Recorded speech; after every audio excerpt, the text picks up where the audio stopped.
이번 주에 다룰 순모임 교재는 요한복음 17장입니다. 요한복음 17장 그러면 이제 바로 주제가 떠올라야 되는데 예수님의 기도이죠. 이제 그 기도를 대제사장적인 기도다 이렇게 설명을 합니다. 예수님의 직분이라고 그러죠. 예수님이 왕이요, 선지자요, 제사장이다. 이렇게 이제 세 가지 직능을 갖고 있다 했는데 예수님의 대제사장적인 이런 모습이 잘 드러나는 것이 기도입니다. 그런데 이 기도가 많이 어렵습니다. 여러분 쭉 읽다 보면 어떤 체계로 기도하고 있는지 한 절 한 절이 오묘하고 깊은데 이 내용 구조 자체는 이게 잘 들어오지 않는 것이 이 기도의 특징이기도 합니다. 굉장히 심오한 기도이죠. 세 종류의 내용으로 이렇게 이 기도가 구분이 되는데 첫 번째는 아들로서 아버지를 영화롭게 하는 겁니다. 아버지를 영화롭게 하면서 아버지는 영화로우실 만한 충분한 이유가 있으시다 이렇게 설명을 하고요. 그 다음 이제 두 번째 가면 제자들을 위해서 기도합니다. 그리고 세 번째는 제자들이 삼을 또 다른 제자들을 위해서 기도합니다. 잠깐 저를 봐주시면요, 네 층이 있는 겁니다. 아버지가 있으시고 아들이 있고 또 아들 밑에 있는 제자들이 있고 제자들이 삼을 또 제자가 있는 겁니다. 네 단계가 있는 겁니다. 이것을 기억하셔야 오늘 본문이 이제 쏙 들어오게 됩니다. 자, 이제 오늘 본문으로 들어가는데 17절부터 26절까지인데요. 사실 17절에서 19절 요 앞부분은 제자들을 위한 기도이고 20절에서 26절은 제자들이 삼을 제자들을 위한 영적 손자, 손주들을 위한 기도다 이렇게 보시면 되겠습니다. 그래서 오늘 교재에 나와 있는 그 순서에 따라서 먼저 17절에서 19절을 다루고 나눔 문제 하나 보고 그 다음 20절에서 26절을 다루고 나눔 문제 두 개가 있는데 나눔 문제 3도 이번에는 안 합니다. 나눔 문제 2만 하시면 되겠습니다. 그래서 나눔 문제 1과 2를 같이 한번 준비하도록 하겠습니다. 자, 17절에서 19절까지를 볼 텐데 집중하지 않으면 이 내용이 잘 들어오지 않습니다. 자, 17절에서 19절 한번 달아서 석절을 쭉 읽어가겠습니다. 준비되셨죠? 같이 읽겠습니다. 그들을 진리로 거룩하게 하소서. 아버지의 말씀은 진리니이다. 아버지께서 나를 세상에 보내신 것 같이 나도 그들을 세상에 보내었고 또 그들을 위하여 내가 나를 거룩하게 하오니 이는 그들도 진리로 거룩함을 얻게 하려 함이니이다. 자, 내용이 제가 말씀드린 것 같죠? 들어올 듯. 아멘 했는데 이게 무슨 뜻일까? 이런 계속 여운이 남는 구절들입니다. 자, 17절 다시 한번 찬찬히 봅니다. 그들을 제자들입니다. 진리로 거룩하게 하옵소서. 아버지의 말씀은 진리니이다. 그 무엇으로 거룩하게 제자들이 됩니까? 진리죠. 그 진리가 아버지의 말씀, 그러니까 진리의 말씀으로 제자들이 거룩하게 된다 이렇게 선포한 거죠. 그리고 그 다음에 이 제자들은 세상에 보내어졌다, 파송되었다. 이 부분도 이번 이제 순모임 교재 때 이게 주제 타이틀로 잡은 겁니다. 제목 파송의 이유 이렇게 제목이 붙어 있죠. 그래서 여기서 나오는 거죠.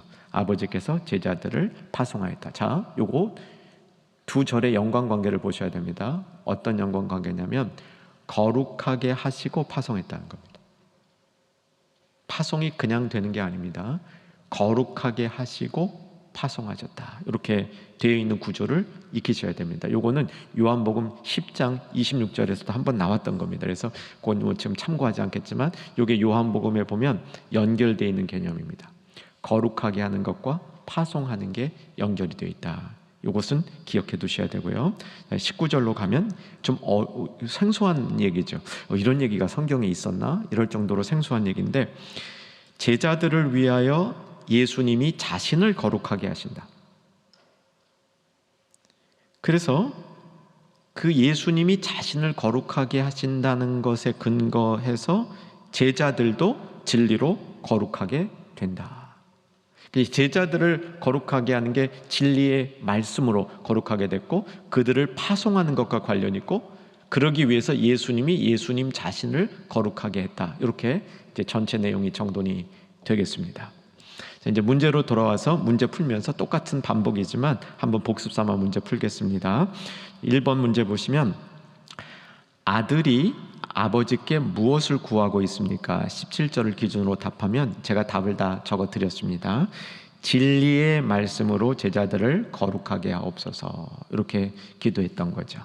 이제 거룩의 의미를 정리하고 갑니다. 자, 거룩함 그러면 여러분이 바로 연결돼야 될 게, 거룩함은 구별되는 것이다. 세상으로부터 구별되는 것이다.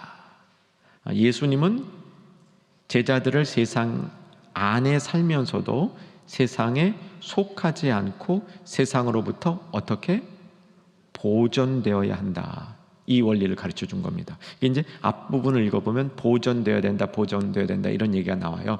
예수님이 제자들을 세상에 파송하면 하니까 세상에 파송된 상태로 세상에 살지만 세상에 이렇게 함몰되어서 세상에 동화되어서 살면 안 된다는 걸 보여주는 겁니다. 참 중요한 원리죠. 사랑하는 여러분, 우리 모두가 세상 안에서 살아야 됩니다. 이 세상 밖으로 이제 이 분리되어서 저 산속에 들어가서 단절해서 무인도 가서 혼자 살아라, 이렇게 말씀하지 않았죠. 예수님께서는 믿는 자들이 세상 안에서 빛과 소금이 되면서 살라고 가르쳐 준 겁니다. 그러니까 우린 세상 안에서 살아야 됩니다.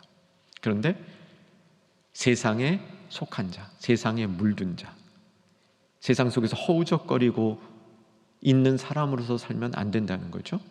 그러니까 그런 의미에서 세상과 구별되어져야 된다, 이렇게 기억하셔야 됩니다. 거룩함은 세상과 구별되어지는 원리다. 자, 우리 순장님들 조금 더 거룩해지시기를 주의 이름으로 축원합니다. 여러분들의 그 거룩함이 여러분 순의 거룩함에 귀한 영적 재산이 되기를 주 안에서 소망합니다. 충영교회 모든 리더들은 조금씩 더 거룩해지기를 사모하는, 또 그래서 그런 역사가 일어나는 그런 교회가 돼야 되겠죠. 우리 이제 거룩함을 사모하는 그 원리 가운데 오늘 이제 말씀을 계속 또 공부해 나갑니다. 예수님은 어떤 모델을 바탕으로 제자들을 세상에 파송하십니까? 18절 어떤 모델이죠? 적어놨습니다. 아버지께서 아들을 세상에 보내신 것 같이 아들도 제자들을 세상에 보낸다. 그러니까 예수님께서 제자들에게 해주시는 일들은 예수님이 아버지로부터 받은 내용들을 그대로 전수하는 내용들이 많이 있습니다. 사실 이것이 이제 선교의 모델이 되기도 하죠. 하나님이 이 땅에 아들을 보내셨죠. 예수님을 이 땅에 보내셨습니다. 그래서 예수님이 보냄받은 자로서 이 땅에서 이제 그 사역을 하시고, 예수님의 제자들을 아버지가 아들을 보낸 것처럼 세상으로 보낸다, 이 원리입니다. 그래서 사랑하는 여러분, 오늘 이게 이제 오늘 우리가 받게 될 참 중요한 이 말씀인데요. 내가 보냄받은 자라는 사실을 이제 기억해야 되는 겁니다. 내가 보냄받은 자라는 것을 기억하는 게 거룩한 삶하고 깊게 관련되어 있다고 가르쳐 주는 거예요. 이 각도에서 우리가 잘 생각을 안 해보는 겁니다. 우리는 사명을 받았다, 소명을 받았다, 이렇게 생각을 하는데, 내가 사명을 받았다, 소명을 받은 것이 얼마나 소중하냐면 그것이 우리를 거룩하게 하는 힘이라는 거예요.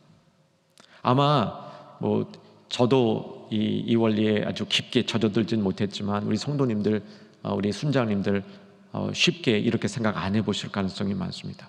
사명 따로 거룩함 따로 이렇게 생각하셨을 가능성이 많아요. 그런데 오늘 원리는 이 두 가지를 아주 똘똘 하나의 개념으로 얘기해 주는 거예요. 우리가 사명받았다는 것은 거룩함을 받았다는 겁니다. 왜 우리에게 거룩함을 주시냐? 나 혼자 이렇게 거룩하게 이렇게 이 특별한 사람으로 살라고 거룩함을 주는 게 아니고 사명 이루라고 거룩함을 주는 겁니다. 이것이 오늘 가르침의 중요한 부분이 되는 거죠. 이번에 두 번째 꼭지 선교 모델이 된다. 사진 참고 준비한 거 있는데 그냥 오늘 안 보여드리고 넘어가겠습니다. 3번으로 갑니다. 자, 제자들을 진리로 거룩하게 하려고 예수님이 친히 하시는 일은 무엇입니까? 자, 19절에서 내가 거룩하게 하여 그들도 진리로 거룩함을 얻게 하심. 이 부분이 이제 어려운데요. 조금 한번 같이 이 부분을 한 두 가지 이 방법으로 다뤄보겠습니다. 첫 번째는 진리로 거룩하게 된다 할 때 이 진리의 의미를 좀 생각해 보십시다. 여기서 말하는 진리는 이 인격적인 결합을 이루게 하는 힘이라고 보시면 되겠습니다. 단순한 지식, 변하지 않는 어떤 원리, 이것을 진리라고 보는 것이 아니라 그 이상으로 진리는 인격과 인격을 결합시키는 힘이 있다, 이렇게 보셔야 됩니다. 그리고 이제 진리할 때, 이제 성경에서 진리할 때 이 진리의 그 의미를 좀 폭을 넓혀야 되는데요. 여러분, 진리를 삼위일체 하나님하고 연결해 보십시오. 삼위일체 하나님. 자, 연결해 봅니다. 하나님 아버지의 가장 대표적인 속성이 진리입니다. 그래서 거기서부터 진실함이 나오는 거예요. 하나님의 진실한 성품이 나오는 겁니다. 그러니까 하나님 아버지의 속성의 대표적인 것이 진실함이다, 진리다, 이렇게 보시고요. 자, 이제 성자 하나님께 적용해 봅시다. 진리와 성자 하나님을 어떻게 설명합니까? 예수님 자체가 진리죠. 예수님 자체가 말씀이고, 그런데 요한복음 여러분 이 내용들을 다 일일이 찾지 않겠지만 이제 아마 제가 말씀드리면 기억들이 날 거예요. 요한복음 15장에서 예수님 안에 거한다는 것을 어떻게 표현하냐면 말씀 안에 거한다고 얘기하죠. 한번 보셔야 되겠네요. 요한복음 15장 7절로 갑니다. 요한복음 15장 7절. 15장 7절 같이 한번 읽을까요? 너희가 내 안에 거하고 내 말이 너희 안에 거하면 무엇이든지 원하는 대로 구하라. 그리하면 이루리라. 너희가 내 안에 거하고 내 말이 너희 안에 거한다는 것. 예수님이 우리 안에 거하는 것을 예수님의 말씀이 우리 안에 거한다라고 이렇게 표현한 거죠. 그래서 진리 안에 거할 수 있다, 이런 표현이 나오는 겁니다. 진리 안에 거하는 것은 예수님 안에 거하는 것과 같은 의미다, 이렇게 보시면 되겠습니다. 자, 성령과 진리를 어떻게 연결할 수 있습니까? 진리의 성령님, 진리의 성령님. 그래서 이 진리는 삼위일체 하나님을 그대로 이렇게 대변해 주는 것인데, 특별히 이 진리가 우리에게 역사할 때 큰 힘으로 작용하는 것은 진리는 우리와 하나님을 연결해 주는, 결합해 주게 하는 속성이 있는 겁니다. 이제 그 속성을 우리가 이해하면서 이제 본문을 보면 19절이 좀 더 이해되죠. 그들을 위하여 내가 나를 거룩하게 하오니 이는 그들도 진리로 거룩함을 얻게 하려 함이라. 그러니까 예수님 자신이 거룩하게 되었을 때 진리로 그 예수님의 거룩함이 우리에게로 어떻게 돼요? 들어오는 거예요. 연결되기 때문에. 그래서 예수님의 이 스스로 거룩하게 하신 그 능력이, 그 거룩하심이 우리에게도 적용되어진다, 이렇게 볼 수 있겠습니다. 여기 이제 내용이 조금 더 깊어지는데 나눔 문제를 보고 그 다음에 이 내용을 한 번 더 다루도록 하겠습니다. 자, 이제 나눔 문제에 들어와 보시면, 자, 나눔 문제 1번 제가 읽어드리겠습니다. 예수님은 하나님이 어떤 분이신지 드러내기 위해 이 땅에 오셨습니다. 예수님의 오심 자체가 예수님 자체에 선교 사명이 담겨 있습니다. 그런 예수님이 제자들에게 선교 사명을 위임하셨습니다. 우리 공동체는 주님께 받은 선교 사명을 어떻게 감당하고 있는지, 우리가 더 할 수 있는 일은 없는지 생각해 봅시다. 자, 이 문제를 풀어갈 때요, 오늘 본문으로 다시 돌아와 보시면 17절에서 19절 그 사이를 보게 되면 제자들을 진리로 거룩하게 하옵소서 말씀하셨죠? 진리로 거룩하게 하신 이유가 제자들을 파송하기 위함이었다. 되셨죠? 그러기 위해서 예수님 자신이 자기 자신을 거룩하게 하시고 그 거룩함을 진리를 통해서 제자들이 덧입게 하셨다, 이런 얘기죠. 자, 그래서 오늘 이 말씀을 우리에게 적용할 때에 이런 예수님이 우리를 파송하셨기 때문에 우리가 순 단위로 선교적인 사명을 감당해보자, 이것을 1번 나눔 문제에서 다루는 겁니다. 이제 충현교회 순모임이 5년 차에 들어갑니다. 그래서 조금씩 이제 성숙해져 가는 단계가 되어야 되는데, 올해 이제 순모임을 향해서 이제 이번 순모임부터 조금 기대되는 것이 있습니다. 어떤 기대냐면, 순 단위로 우리 순이 우리 좀 교회를 위해서, 하나님 나라를 위해서 어떤 사역을 같이 할 수 있을까를 좀 고민해 봤으면 좋겠습니다.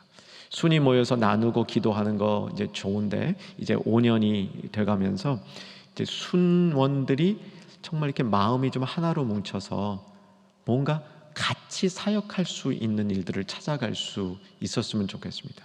그래서 이번 순모임에는 이제 그런 일들을 시작했으면 하는데, 그러기 위해서 이제 먼저 우리가 하나님의 거룩함을 입고 이 땅에 파송받은 제자 공동체임을 순히 확인했으면 좋겠습니다.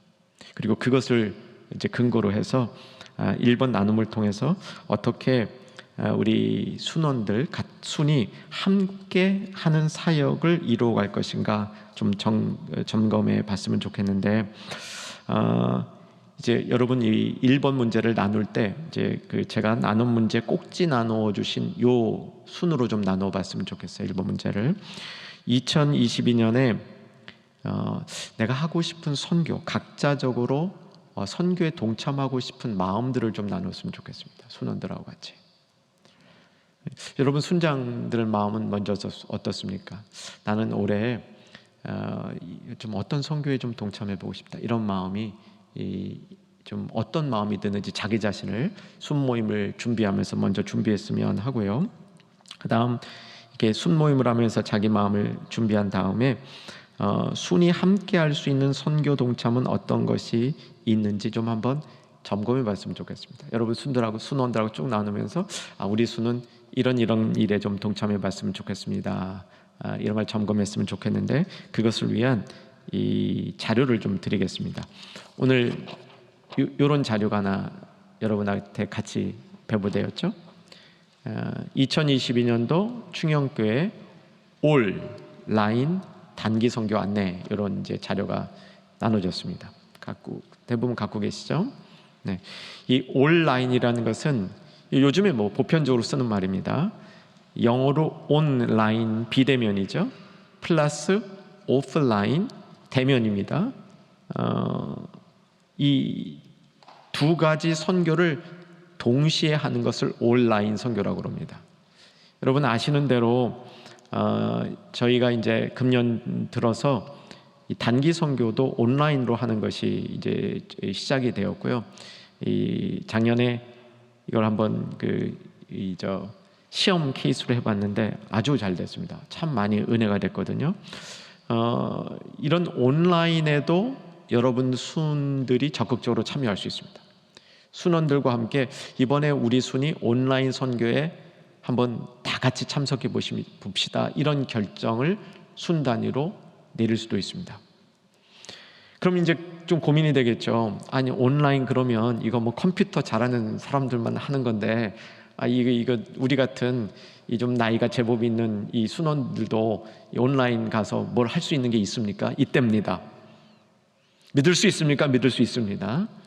그래서 한번 여러분 순들과 함께 온라인으로 단기 선교에 이번에 참석하기를 원하는 분들은 이 순장들이 그런 결정과 함께 이 순 보고 때에 이런 일에 한번 우리가 참석하기를 원합니다, 참여하기를 원합니다, 결정하셔서 참여할 수 있습니다. 그래서 한번 이제 같이 이 여러 나라에 어떻게 온라인으로 단기 선교에 참여할 수 있을까, 이런 것들을 이제 정리해서 이제 같이 한번 순모임 가운데 쭉 이야기해 볼 수 있기를 바랍니다. 그리고요, 기존적으로 여러분 순 전체가 아마 올해에는 단기 선교를 나갈 수도 있게 됩니다. 있을 것 같기도 해요. 그래서 순 전체가 단기 선교에 참여하거나 단기 선교를 기도로 지원하거나 여러 가지 모습으로 협력하기를 원하는 분들은 그런 내용들을 이제 순에서 이번 순 모임을 하면서 결정해 주실 수 있기를 바랍니다. 세 가지 방식으로 단기 선교 참여가 가능한데, 직접 단기 선교를 가는 거 오프라인이라 그러고, 비대면 단기 선교 온라인에 참여하는 거, 온라인 오프라인을 같이 하는 방법도 있습니다. 이게 뭐냐면 갈 사람은 가고요, 여기 있는 사람들은 남아서 지원하는 겁니다. 대표적인 게 중보기도인데, 중보기도뿐만 아니라 어떤 이제 축호 전도할 때에도 이쪽에서 같이 온라인으로 전도 사역에도 참여할 수 있는 그런 길들이 다양하게 열린다 그럽니다. 이제 순의 의지가 필요하죠. 이제 기대하기는 여러분 순이 모여서 말씀 공부하고 기도하고 교제하는 것 넘어서서 이제 2022년도부터는 뭔가 순 단위의 사역이 일어날 수 있기를 기대하는 겁니다. 그리고 순모임 가운데 이제 순원 중에 정말 적극적으로 선교의 이런 모습 저런 모습으로 참여하기를 원하는 순원들이 있다면 이 뒷면을 사용하셔서 그분들을 좀 안내해 주실 수 있었으면 좋겠고요. 이 뒷면의 내용들을 작성하셔서 제출해 주시면 이제 선교 팀에서 그분들을 잘 이제 안내해 드릴 것입니다. 다시 이제 본문으로 돌아와 보면 이제 1번 문제를 정리하고 후반부로 가겠습니다. 자, 예수님이 자기 자신을 거룩하게 했다.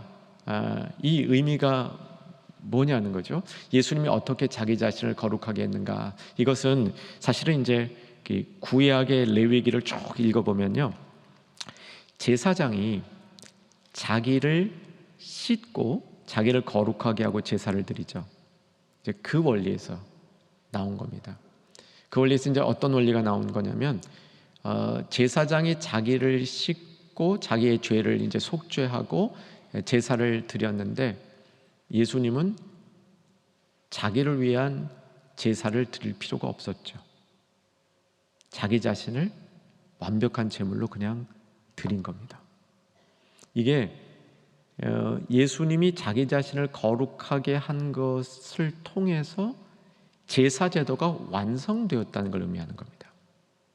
그리고 예수님이 자기 자신을 거룩하게, 온전히 거룩하게 제물로 드린 그 거룩함을 그 근거로 해서 예수님이 제자들을 세상에 파송하시고, 그 파송하신 제자들이 세상에서 제사장적인 사명을 감당할 수 있게 해주는 원리입니다.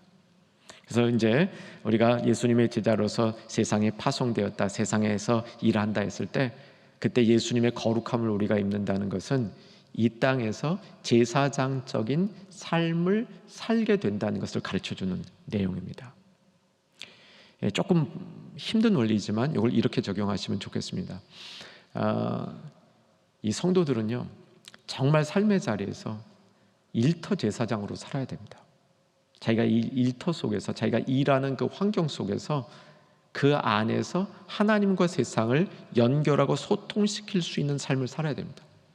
이게 아마 앞으로 세대 가운데 우리가 신앙생활을 하는 가장 중요한 자리 중에 하나일 겁니다. 교회에 오셔서 주님 앞에 온전한 예배를 드리고, 그 다음에 세상에 나가서 세상을 하나님과 연결하는 삶을 살아야 되는 겁니다. 예수님이 자기 자신을 거룩하게 하심으로 진리로 너희들도 거룩하게 되었다. 이 말씀은 우리가 세상 안에서 세상을 거룩하게 만들 수 있는 힘을 주셨다, 이런 얘기입니다. 우리를 통해서 세상이 거룩함을 입을 수 있는 그런 이 기회를 주셨다는 겁니다.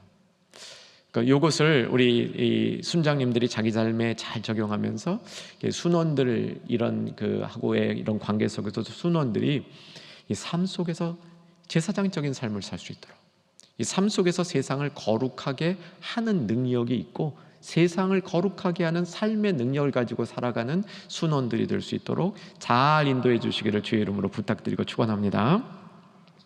자, 이제 다음으로 갑니다. 20절에서 26절까지 내용인데, 이제 특별히 20절 같이 한번 읽겠습니다. 20절에서 22절까지를 보죠. 20절에서 22절 찾으셨죠? 우리 본문 성경 말씀 20절에서 22절 같이 읽겠습니다. 내가 비옵는 것은 이 사람들만 위함이 아니요 또 그들의 말로 말미암아 나를 믿는 사람들도 위함이니 아버지여 아버지께서 내 안에 내가 아버지 안에 있는 것 같이 그들도 다 하나가 되어 우리 안에 있게 하사 세상으로 아버지께서 나를 보내신 것을 믿게 하옵소서. 내게 주께 주신 영광을 내가 그들에게 주었사오니 이는 우리가 하나 된 것 같이 그들도 하나 되게 하려 함이니이다.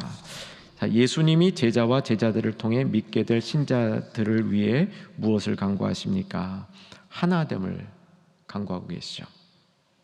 그 다음 제자들이 온전히 하나가 됨으로써 세상이 알 수 있는 것은 무엇입니까? 21절과 23절에서 찾으라고 그랬는데 21절에서 무엇을 찾을 수 있냐면 하나님이 제자들을 보내셨음을 알 수 있고요. 23절에서는 하나님이 제자들을 사랑하셨음을 알 수 있게 되죠.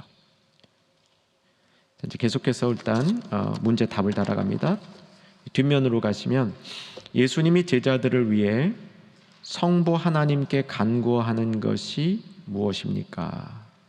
24절과 26절 사이에 나타나는데 이제 이것도 이제 내용을 쭉 읽어보시면 되지만 탁탁 집어내기가 좀 쉽지 않아서 일단 제가 답을 달아드렸습니다.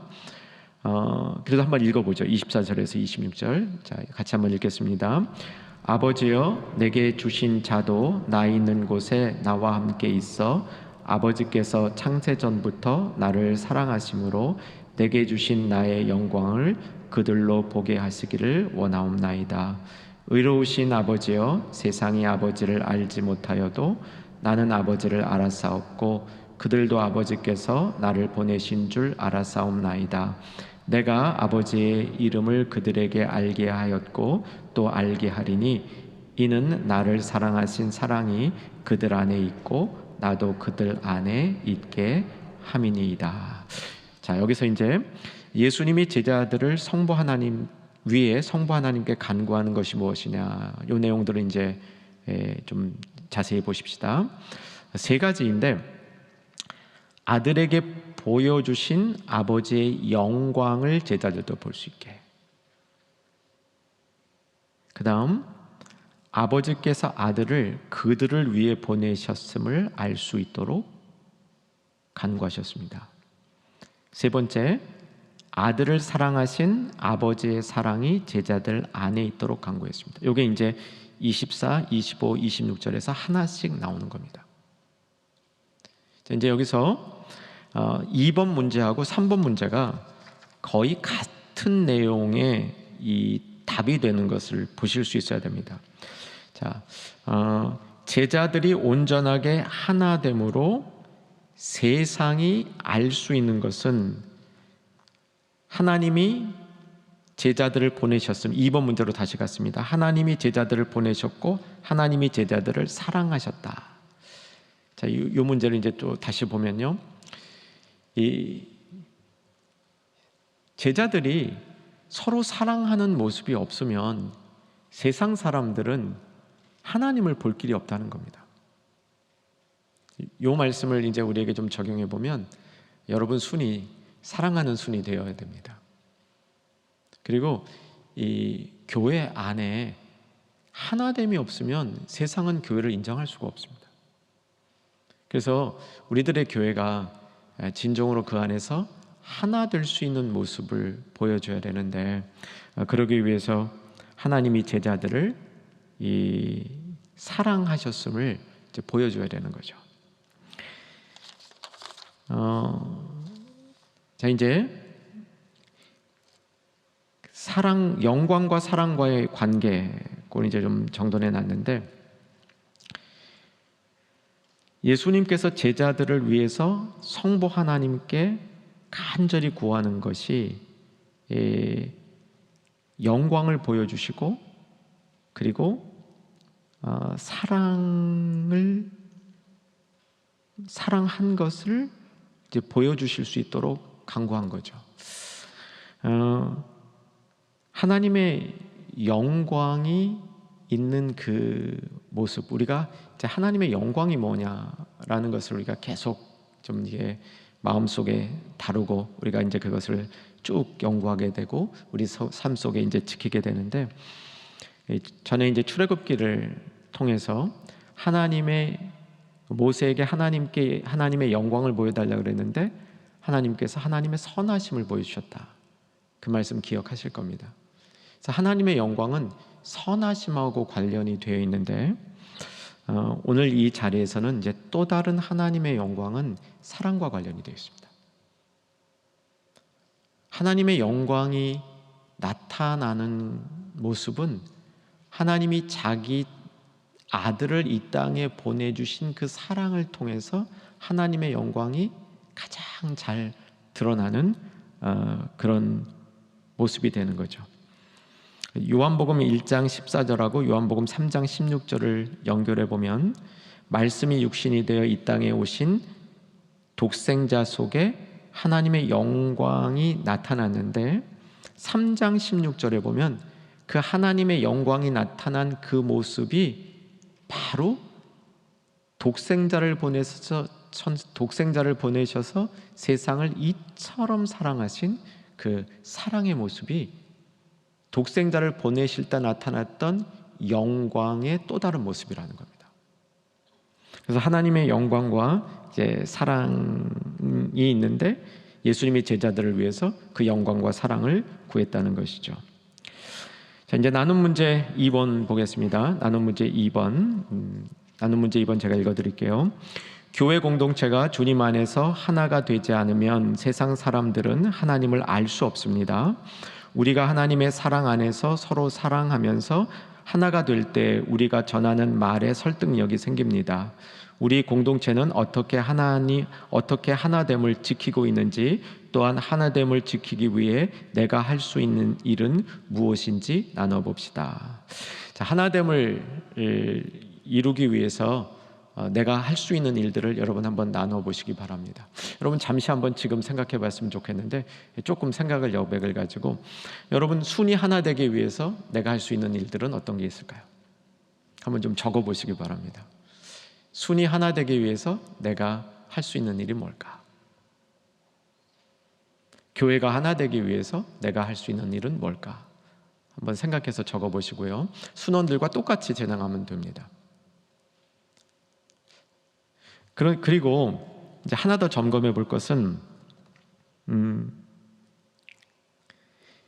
하나 되게 하는데 은사가 있는 경우들이 있습니다. 사람이 이렇게 하나로 뭉치게 하는데 은사가 있는 경우들이 있어요. 여러분 순원들에게 이것도 좀 나눠봤으면 좋겠습니다. 하나 되게 하는데 우리가 가진 은사는 뭘까? 혹시 나는 이런 은사가 있습니다. 한번 나눠 주실 분 계십니까? 역시 안 나누시는군요. 제가 오늘 좀 컨디션이 너무 안 좋아가지고 계속 지금 너무 이렇게 제가 다운돼 있으니까 여러분도 다운되는 것 같아요. 그래서 아마 이렇게 잘 쉽게 답을 하시기가 어려울 텐데, 여러분 그래도 꼭 적으시고 순 모임 가운데 한번 이렇게 좀 이게 잘 나눠 보실 수 있기를 바랍니다. 자, 그 다음에 여러분 이제 순 모임에 이걸 잘 나누기 위해서 제가 알고 있는 성경의 2개의 대표적인 구절을 여기다 적어놨습니다. 에베소서 4장 2절과 3절, 빌립보서 2장 2절과 3절 요 절 속에 하나됨이라는 말이 나오는 가장 중요한 절로 저는 알고 있습니다. 요 절을 보시면 하나 되는데 필요한 이렇게 은사 혹은 내가 갖춰야 될 내용들의 이 보기가 나와요. 그래서 여러분 순원들하고 먼저 이제 각자 이 하나 되게 하는데 내가 뭐가 필요한지, 우리에게 어떤 은사가 있는지를 나눈 다음에 이 구절들을 보시면서 이렇게 뒷마무리 정리를 하시면 될 것 같습니다. 한번 같이 성경 찾아보고 마치도록 하겠습니다.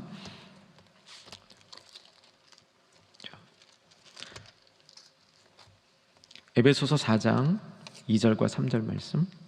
에베소서 4장 2절과 3절 말씀. 자, 같이 한번 읽겠습니다.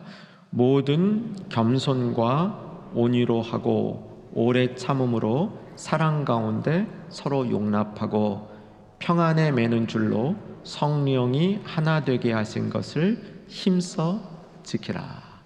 성령이 하나 되게 하신 것을 힘써 지킬 때 위에 있는 2번이 할 수 있는 일들의 예제가 되는 거죠. 겸손, 온유, 오래 참음, 용납. 이런 것들이 이 공동체를 하나 되게 하는 요소들이 된다 볼 수 있겠죠. 자, 그 다음 빌립보서 2장 2절 3절 말씀. 빌립보서 2장 2절 3절 말씀 같이 읽겠습니다. 마음을 같이하여 같은 사랑을 가지고 뜻을 합하여 한 마음을 품어 아무 일에든지 다툼이나 허용으로 하지 말고 오직 겸손한 마음으로 각각 자기보다 남을 낮게 여기고. 여러분, 우리가 여기서 다툼, 허용 말고 겸손한 마음 갖고, 그 다음 중요한 게 남을 나보다 낮게 여기고. 이것도 공동체가 하나 되는데 매우 중요한 말씀으로 사도 바울이 제시해 준 것이죠. 이 두 구절을 잘 사용하셔서 여러분 순이 하나 될 수 있고 또 교회가 하나 될 수 있는 일들을 공동체적으로 잘 다졌으면 좋겠습니다. 요약 정리하면 이번 순모임은 이게 답 다루는 내용들이 그렇게 쉽지는 않습니다. 그래서 여러분 나눠드린 노트를 한번 주변에서 쭉 정리하셔서 같이 답을 잘 다시고요. 두 개의 나눔 문제가 생각보다는 이 성경에 나와 있는 그 본문으로부터 이렇게 나눔 문제가 아니고 좀 독립적으로 되어 있습니다. 그래서 여러분들 특별히 이제 선교적으로 단기 선교라든가 충영교회 선교, 내 인생에 어떤 선교적으로 들려질 것인가를 이 본문 나눔을 통해서 잘 나누시고, 그 다음에 또 오늘 여러분 이제 교구 담당 목사님을 통해서 두 가지 자료가 배부될 겁니다. 하나는 탈북민 교회에 지원하는, 여러분 교구에서 지원하는 현황에 관해서 좀 설명이 나갈 거고요. 그 다음에 동역교회에 관한 설명이 나갈 겁니다. 그것도 여러분 순환해서 좀 한번 같이 나누시면서 우리 교구가 이런 곳을 하고 있는데 우리 순이 좀 더 열심히 기도하고 좀 마음으로 좀 더 가까워지고, 그리고 나아가서 우리가 여기에 좀 깊게 동참하는 그런 순들로 좀 독려해 주시기 바랍니다. 다시 부탁드리는 것은 순이 사역에 동참하는 순이 되었으면 좋겠고요. 하나를 이루는데 그 순이 세워질 수 있도록 이번 순모임을 통해서 좋은 복된 시간이 될 수 있기를 바랍니다.